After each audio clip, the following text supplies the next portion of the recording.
Ok, j'espère que tu vas bien. Aujourd'hui, on va parler du code source de la réalité et comment les milliardaires, les multimillionnaires ou les gens qui ont des résultats de manière générale s'en servent pour obtenir ces résultats, ces fameux résultats. Tu verras qu'il y a une manière de percevoir le monde, une perspective qui est très très différente du commun des mortels.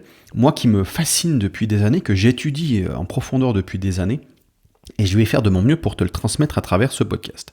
Donc, qu'est-ce que je veux dire quand je parle du code source? Donc, il n'y a rien d'ésotérique, on va rester le plus pragmatique, le plus terre-à-terre possible, c'est tout l'intérêt justement de cette réflexion. Et donc, pour comprendre ce code source, déjà pour comprendre qu'il existe, il suffit d'observer la nature. Tu regardes la nature et tu peux constater une organisation de la nature. Par exemple, tu prends un arbre, il va posséder les mêmes caractéristiques que tu sois en France, au Japon ou en Ouganda. Tu auras des racines, un tronc, des branches, des feuilles, des écorces.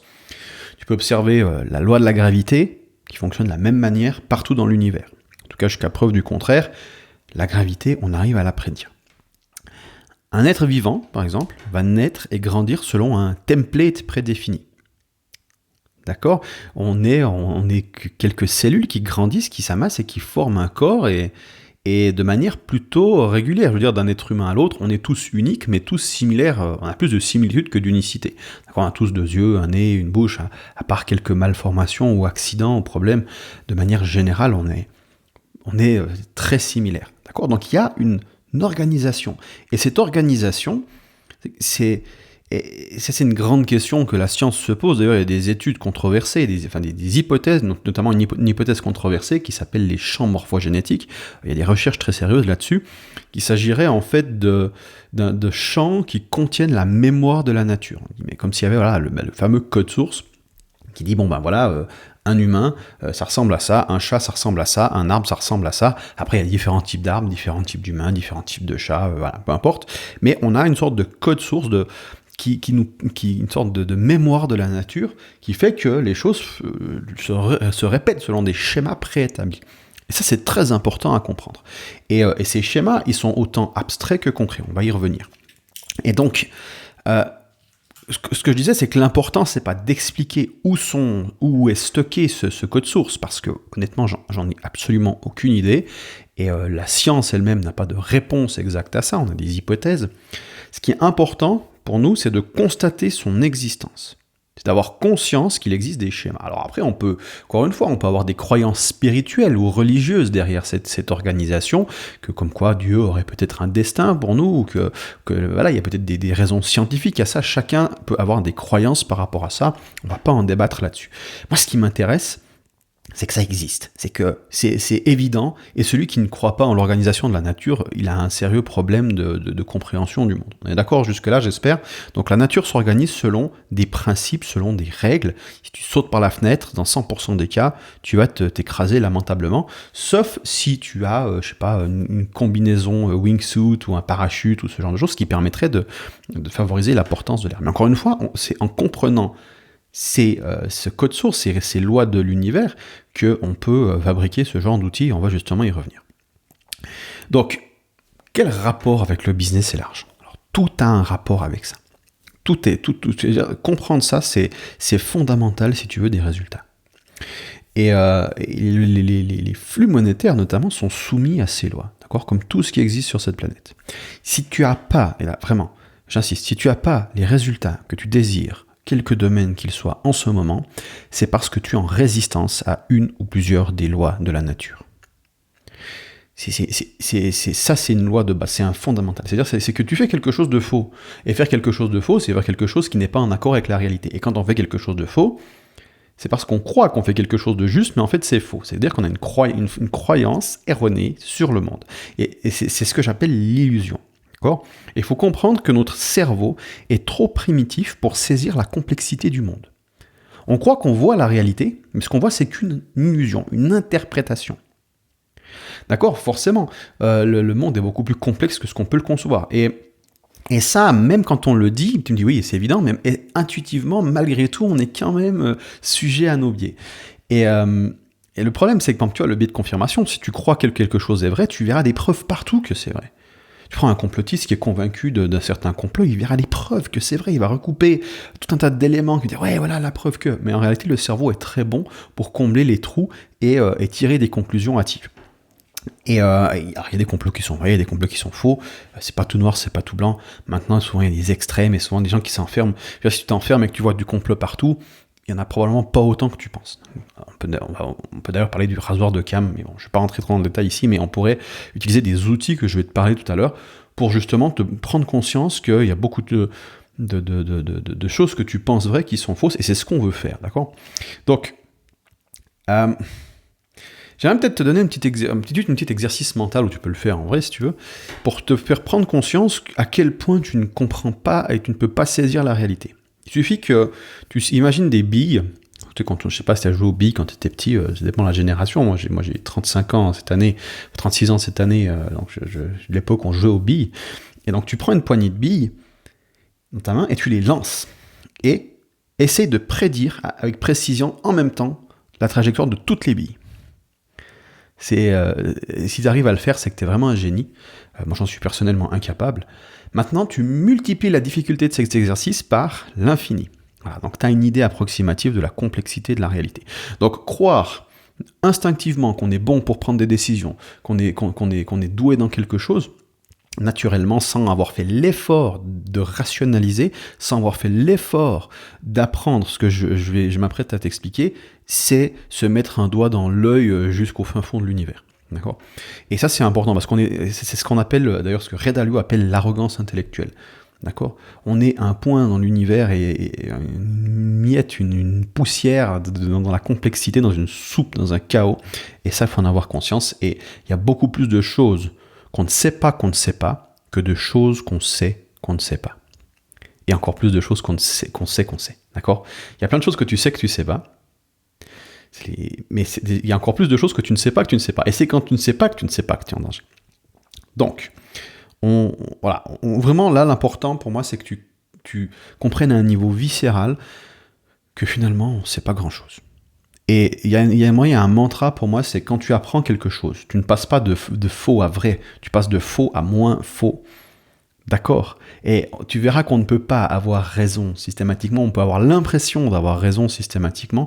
Moi, je pense que c'est très difficile d'avoir raison une seule fois dans sa vie, sur un seul truc. D'accord ?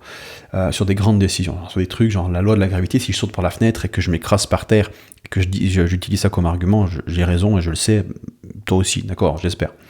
Donc, mais il y a des choses sur lesquelles en business, c'est difficile d'avoir raison, et c'est pour ça que les marketeurs, quand on engage un marketeur, il va pas arriver en disant fais ça et ça va marcher. Pourquoi ? Parce que le monde est complexe. Donc, je reprends. C'est très facile de croire qu'on a compris ou qu'on est meilleur que les autres, mais c'est seulement de l'arrogance intellectuelle. Moi, quand j'avais 16 ans, par exemple, j'étais convaincu d'être un tombeur, d'accord ?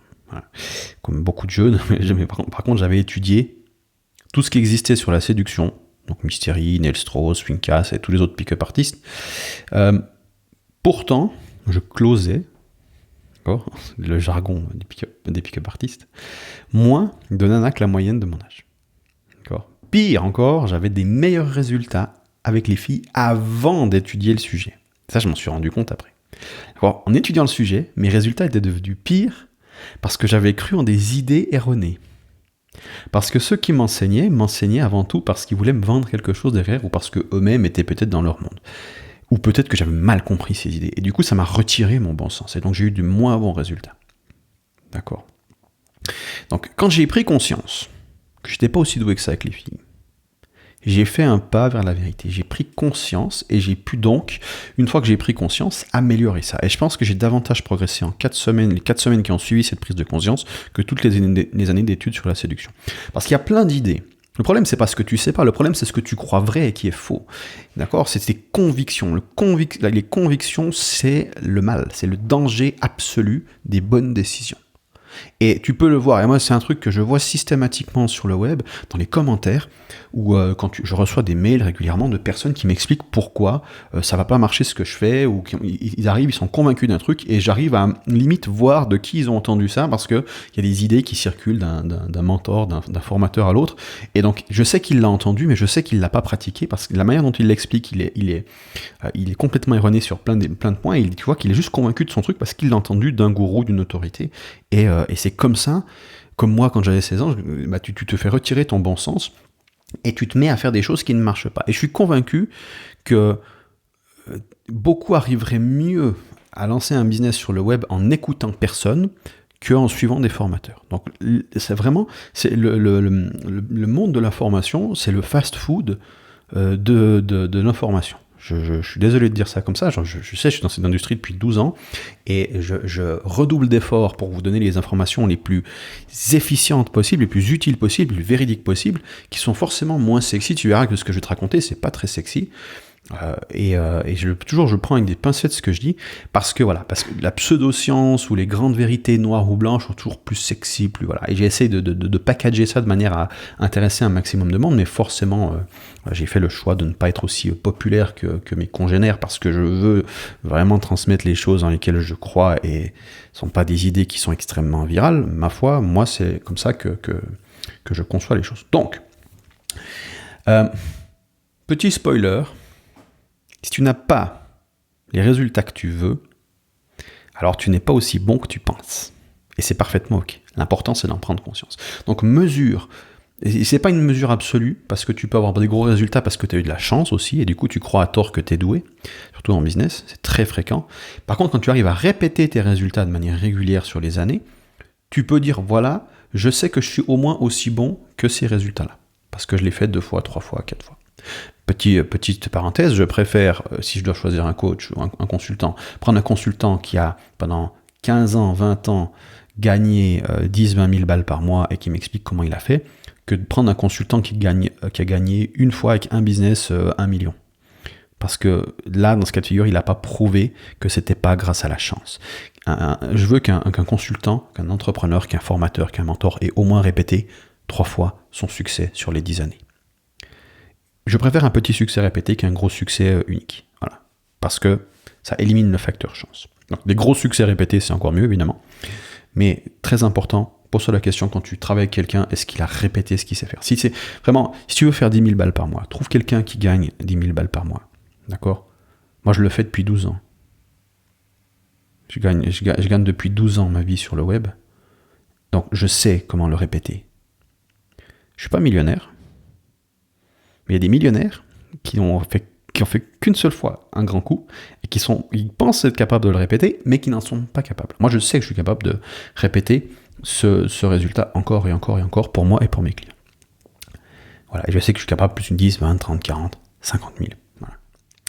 Donc, comment les milliardaires, là c'est là on rentre un petit peu dans le jus, comment les milliardaires lisent la matrice? Quel est leur secret? Donc déjà, pour résumer jusqu'ici, pour qu'on soit sur la même longueur d'onde, premièrement, la réalité possède un code source, d'accord? Deuxièmement, c'est impossible d'avoir des résultats en allant à l'encontre des lois du code source, d'accord? Donc si tu essaies de violer les lois de la réalité, ça va pas marcher. Si tu veux t'envoler et que tu n'as pas construit un moteur avec des ailes ou un truc du style, tu vas t'écraser, parce que tu essaies de violer la loi de la gravité. Donc c'est impossible d'avoir des résultats en allant à l'encontre des lois du code source. Troisième point, la réalité est trop complexe pour le cerveau humain. Et donc, le cerveau fabrique une illusion de réalité afin de naviguer dans la complexité. Donc ça c'est la base qu'il faut comprendre. Maintenant, une fois que tu as compris ça, que tu acceptes, si déjà tu n'es pas d'accord avec ces 4 principes-là, ça sert à rien d'aller plus loin. Donc il faut être d'accord avec ça. Voilà. Les milliardaires, eux, ils ont compris ces principes-là mieux que n'importe qui d'autre. D'accord? Et ce qui est intéressant, c'est que s'il est humainement impossible de saisir la complexité de la réalité, il existe un outil pour y naviguer. Le fameux compas dont je te parlais tout à l'heure. Et ce qu'il faut comprendre, c'est qu'en business, tu n'as pas besoin pour faire de l'argent, tu n'as pas besoin de prendre des décisions qui sont 100% justes. Ça n'existe pas. Personne n'en est capable. Tu as seulement besoin de prendre des décisions légèrement meilleures que le marché, légèrement meilleures que tes concurrents. D'accord ? Et donc, il nous faut des outils qui nous permettent de voir la réalité avec plus de précision que nos concurrents. D'accord ? Et moi, j'ai beaucoup étudié Charlie Munger, Warren Buffett, Ray Dalio, Elon Musk et d'autres. Et tous utilisent exactement la même boussole pour prendre de meilleures décisions. Je vais te donner quelques citations. Je vais te faire on va voir si tu arrives à voir l'idée derrière et ensuite je t'en parle. Donc Charlie Munger, il donne un indice ici. Il dit « Vous n'avez pas à tout savoir. Quelques grandes idées portent la majeure partie de la cargaison. » Ray Dalio, qui a le plus gros hedge fund au monde, il nous dit « Les principes sont des vérités fondamentales qui servent de fondement pour les comportements qui vous donnent ce que vous voulez dans la vie. » C'est traduit de l'anglais. Ils veulent être appliqués encore et encore dans des situations, ils peuvent être appliqués encore et encore dans des situations similaires pour vous aider à atteindre vos objectifs. Donc on a des mêmes principes, des vérités fondamentales, réplicables encore et encore et encore. Elon Musk, réduisez les choses aux vérités fondamentales, puis raisonnez à partir de là. Ne comptez pas sur le raisonnement par analogie. Raisonnement par analogie, c'est voir un exemple et dire tiens, cet exemple-là, c'est comme cet exemple-là, c'est comme cet exemple, d'accord. Les raisonnements par analogie a sa place, notamment pour créer du contenu, mais si tu veux vraiment prendre des décisions efficaces, on veut aller aux sources, aux vérités fondamentales. Je vais t'expliquer comment faire ça tout à l'heure. On a Peter Thiel, je ne sais jamais comment on dit, fondateur de PayPal. Chaque innovation est nouvelle et unique. Aucune autorité ne peut prescrire une recette concrète pour être innovant. Je le répète, aucune autorité, entendre formateur, coach, tout ça, ne peut prescrire une recette concrète pour être innovant. En effet, le modèle le plus puissant que j'ai remarqué est que les gens qui réussissent trouvent de la valeur dans des endroits inattendus. Et ils pensent au business en partant des principes premiers au lieu de formules. Entendre méthode. Donc on a d'un côté, j'ai juste résumé pour bien qu'on comprenne le truc, d'un côté on a des coachs et formateurs qui te vendent des méthodes qui leur ont permis de réussir en business pour que tu puisses faire pareil. Et de l'autre côté on a des milliardaires comme Thiel qui nous dit que les gens qui ont des résultats sont ceux qui pensent en modèle et non pas en méthode. Alors entendons-nous, les méthodes ont leur utilité, se servir de méthodes qui ont été rodées c'est capital, mais c'est encore plus important de comprendre ce que je vais t'expliquer là. Et ça, moi je connais très peu de monde qui travaille comme ça. Et ceux qui travaillent comme ça, ils n'ont pas à s'inquiéter à manger à la fin du mois. Donc, voilà comment les milliardaires lisent la matrice. Voilà le secret. Ils ne pensent pas en méthode, ils pensent en modèles mentaux. Donc, c'est quoi un modèle mental? Pour faire simple, rapidement. Donc, ton cerveau possède des représentations de la réalité. Si je te dis chat, tu vas avoir une image du chat. D'accord, c'est un modèle concret, tangible, que tu peux observer. Il existe aussi des modèles abstraits, par exemple, comme bouger. C'est un mouvement, d'accord, on ne peut pas le voir concrètement, mais on le comprend. Pareto, donc la loi de Pareto, c'est un modèle abstrait. Ou encore le son d'une cloche.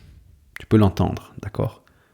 Mais quand tu l'entends, il ne se produit pas vraiment, c'est juste dans ta tête, c'est un modèle. Comme ça, quand tu entends un son similaire, donc le cerveau fonctionne comme ça, il a une bibliothèque de modèles qui va venir comparer face à la réalité. Donc dès qu'il entend ding, ding, ding, il dit à quoi ça ressemble? Ça ressemble à mon modèle d'une cloche. Quand tu vois passer un animal à quatre pattes avec une queue qui correspond, tiens, ça ressemble à un chat, ça doit être un chat. D'un coup, le chat a des ailes, tu te dis, c'est quoi cette merde? Tu vois, parce que tu n'as pas de modèle qui match suffisamment, et ça, c'est trop éloigné des modèles actuels. Donc, les modèles concrets sont plus faciles à construire que les modèles abstraits, parce qu'on peut les observer. Un chat, je veux dire, basiquement, chaque être humain sur cette planète sait reconnaître un chat. D'accord. Par contre, la loi de Pareto, c'est déjà plus compliqué. D'accord. Donc, il y a des modèles qui sont abstraits, qu'on ne voit pas à l'œil nu, mais dès qu'on les comprend, ensuite, on les voit. Et dès qu'on les voit, on peut s'en servir. Et c'est ça, lire le code source. C'est comprendre ces modèles abstraits. Et il faut comprendre que la quantité fois la qualité des modèles stockés représente ton expertise et tes résultats. D'accord ? Mais ça va encore plus loin que ça. Donc je reprends Charlie Munger, parce que lui, il a popularisé cette idée des modèles mentaux. Il nous dit, je répète, donc quelques modèles portent la majorité de la cargaison. Et il va encore plus loin. Il nous dit, vous devez apprendre toutes les grandes idées dans les disciplines clés de manière à ce qu'elles forment un réseau mental dans votre esprit que vous utiliserez intuitivement le restant de votre vie. Si vous le faites, je vous promets solennellement qu'un jour vous marcherez dans la rue, vous regarderez à gauche et à droite et penserez « Je suis maintenant l'une des rares personnes compétentes ». Si vous ne le faites pas, bon nombre des plus brillants d'entre vous vivront dans les rangs intermédiaires ou dans les bas-fonds. Charlie Munger. Donc quand il parle des grandes disciplines, il parle dans cet ordre d'importance, d'abord la philosophie, les mathématiques, la physique, les statistiques, l'ingénierie, chimie, biologie, psychologie et enfin l'histoire. Chaque modèle, chaque domaine ne peut pas contredire le suivant. C'est-à-dire que les mathématiques ne peuvent pas contredire la philosophie, qui se base sur le sens de la vie. La physique ne peut pas contredire les mathématiques. Les statistiques ne peuvent pas contredire la physique. L'ingénierie ne peut pas contredire les statistiques. La chimie ne peut pas contredire l'ingénierie. La biologie ne peut pas contredire la chimie. La psychologie ne peut pas contredire la biologie. Et l'histoire ne peut rien contredire du tout. D'accord ? Donc la psychologie, c'est un des trucs qu'on utilise beaucoup, et c'est important de connaître des grands modèles en psychologie. Mais il y a des modèles plus fondamentaux, comme les mathématiques. Je veux dire, quand tu fais du business, je vois beaucoup de monde qui sont là, moi je suis un créatif, je suis pas mathématique, je suis pas dans les chiffres. C'est le langage du business, c'est le langage de la finance, les maths, d'accord ? Donc, si tu comprends pas le langage du business, comment tu veux comprendre le business ? Je suis vraiment très sérieux là-dessus. Si je dois choisir entre psychologie ou mathématiques, je choisis les mathématiques en premier pour faire du business. Parce que la première chose que tu regardes, et tu le vois, hein, des gens qui ont des résultats, tu vois des gens, la première chose qu'ils te disent, c'est qu'une question de mathématiques, en fait. Et ils te font un calcul, genre nombre de ventes, fois le prix des ventes, fois la rétention, etc. Ils disent, voilà, c'est des maths, et c'est une question de dire, voilà, combien j'ai besoin de faire d'appels pour avoir tant de ventes, et donc tu calcules tes taux de rétention, tes taux de conversion, tes taux de clics. C'est mathématique. Avant d'être psychologique, c'est mathématique. D'accord ? Donc on cherche à résoudre les problèmes en utilisant les disciplines les plus simples. D'abord la philosophie, ensuite les mathématiques, physique, statistiques, ingénierie, chimie, biologie. Voilà. Et ensuite on a des modèles à l'intérieur de ces différentes disciplines. On a... par exemple, je vais te donner quelques exemples, quelques modèles dans le désordre. On a par exemple masse critique, réciprocité, vélocité, relativité, effet de levier, thermodynamique, curve de plateau, loi de puissance, tendance au suroptimisme, black swan, antifragilité, stoïcisme, règle d'or, coup d'opportunité, régression vers la moyenne, arbitrage, etc., etc., etc. Voilà, donc tu me diras, ok, ça a l'air un peu compliqué. Comment concrètement tu t'en sers pour bosser, quoi. Donc, de prime abord, ça a l'air théorique. Mais l'idée, c'est pas de comprendre ces modèles à un niveau scientifique, d'accord ? Mais simplement d'en saisir l'essence. Je vais te donner des exemples. Premièrement, la réciprocité. C'est un modèle qui vient de la physique. Il stipule que pour chaque force exercée par l'objet A sur l'objet B, il existe une force égale mais opposée exercée par l'objet B sur l'objet A. En gros, si tu mets un coup de poing dans la gueule d'un connard, ton poing va subir autant de force que le poing sur la gueule du mec. Et quand j'ai parlé de réciprocité, est-ce que tu as instinctivement pensé au phénomène psychologique cité par Robert Cialdini dans son livre Influence et manipulation ? D'accord ? Et c'est un parfait exemple de ce que j'appelle le code source de la nature. Parce que cette même loi, qui est mesurable physiquement entre deux objets, donc le poing et la gueule de l'autre, se réplique dans le comportement humain. D'accord ? Donc ce code se propage hiérarchiquement de l'infiniment petit à l'infiniment grand. Alors on n'a encore pas réconcilié l'infiniment petit et l'infiniment grand en physique, mais on conçoit que cette logique existe. D'accord ? Et donc, Là, juste pour arrêter une seconde, si tu ne trouves pas cette idée dingue, alors c'est que j'ai mal expliqué quelque chose ou que tu as mal lu quelque chose, ou que tu as mal écouté quelque chose. Je vais rappeler pour la 3e fois la citation de Charlie Munger. Vous n'avez pas à tout savoir quelles très grandes idées portent la majeure partie de la cargaison. C'est-à-dire qu'il y a quelques idées que tu veux maîtriser, qui ne sont pas forcément des idées très intéressantes à apprendre, mais qui sont extrêmement puissantes et versatiles. Donc, pour reprendre l'exemple de la loi de réciprocité, elle est omniprésente. D'accord ? Dès que tu la comprends, tu peux t'en servir. Tu peux la voir partout. Je vais t'expliquer après un petit truc pour la rendre plus pratique. L'idée de la réciprocité, donc valeur, la force est égale réciproquement, d'accord ? Ça, c'est valable. Si tu donnes de la valeur, tu reçois de la valeur. D'accord ? Plus tu donnes, plus tu reçois. De la physique élémentaire. Et j'ai volontairement choisi un modèle que tu connais pour te donner une idée. Maintenant, je vais t'en donner un peut-être qui est plus obscur et qui pourtant est au centre du business. Pour ça, je vais donner l'exemple d'un marketeur US qui fait le buzz en ce moment. C'est Alex Hormozy. Je te parle de ça parce que le jour, je suis tombé sur ta dernière vidéo et justement, il parle de ce modèle et je trouve intéressant. Et donc, dans sa vidéo, Tu peux aller voir, c'est sur les quatre business qu'il a lancés, que ça n'a rien à voir avec la chance. Il explique comment, donc il a lancé ces 4 business, et à un moment donné, il te parle du modèle d'arbitrage. Donc je vais te donner ce modèle d'arbitrage, et ensuite je t'invite à aller écouter sa vidéo. D'accord ? Et si tu parles pas anglais, apprends l'anglais, je t'en conjure. Je ne connais personne qui parle, qui a réussi dans un business et qui ne parle pas l'anglais. C'est une condition sine qua non. Donc, Alex Hormozy, lui, le mentionne ce modèle donc à 3 minutes 40 dans la vidéo, et il dit « Une des plus grosses raisons pour laquelle Jim Launch, donc son premier business, a eu du succès, c'est parce qu'il a identifié, donc c'est parce que j'ai identifié un arbitrage sur la publicité Facebook avant tout le monde. » Et c'est très important de comprendre ce que c'est l'arbitrage, parce que c'est un levier extraordinaire, surtout quand tu démarres. Donc, qu'est-ce que l'arbitrage ? L'arbitrage, c'est le différentiel entre le coût et les gains liés à une ressource. Exemple, si tu achètes à une station-service de l'essence à 1 € et que tu la revends à 1,50 € à une autre station ou à un client, tu as basiquement 50 centimes d'arbitrage par litre. Si tu fais 10 000 vues sur YouTube avec des vidéos bâclées, tu fais moins d'efforts, plus de vues. C'est une autre forme d'arbitrage. Si tu achètes des leads sur Facebook pour 1 € et que tu revends au lead un produit à 10 €, tu as 9 € d'arbitrage. D'accord ? Si tu es un expert parmi les abatteurs, tu as un arbitrage sur l'information. C'est-à-dire qu'il y a des choses, tu vois, dans ton contexte que tu connais, que tout le monde connaît, mais tu changes de contexte, tu te retrouves à être le seul à connaître ça, et tout d'un coup, tu as possibilité d'aider quelqu'un qui n'a pas accès à ces informations parce que tu es le seul. Donc ça dépend beaucoup du contexte. D'accord ? Il y a notamment sur ce modèle une campagne très intéressante qui a été faite. C'est la campagne des fruits et légumes moches. D'accord ? Et c'est l'histoire, j'ai plus les sources exactes, mais en gros l'idée c'était de récupérer les poubelles des supermarchés qui ne pouvaient pas vendre ces fruits et légumes parce qu'ils étaient moches, mais tout autant bons.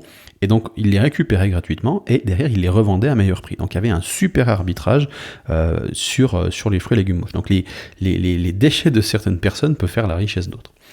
Voilà, donc ça c'est vraiment très intéressant de comprendre ce modèle-là. Ok, donc voilà quelques exemples du modèle d'arbitrage. Pourquoi je te donne des exemples ? Ça, c'est le truc le plus important que tu dois comprendre si tu veux développer un modèle, c'est que tu as le modèle et tu as son application en cas concret, d'accord ? Et plus tu utilises un modèle en cas concret, mieux tu comprends ce modèle. Plus tu croises de races de chats, mieux tu sauras reconnaître un chat, d'accord ?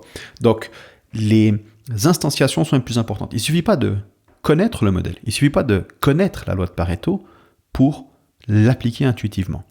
Et ça, c'est d'ailleurs une erreur très fréquente que je vois beaucoup des débutants faire, c'est que ils ont tous entendu parler de la fameuse loi de Pareto, mais très peu l'utilisent. D'accord ? Et, ok, Pareto, quel est le 20% des causes qui produisent le 80% des effets ? Et le chercher partout tu peux le trouver, dans tes processus, dans tes offres, dans la manière de trier tes chaussettes, peu importe, tu veut l'appliquer. D'accord ? Vraiment, ça, c'est important. Je recite encore une fois Charlie Munger.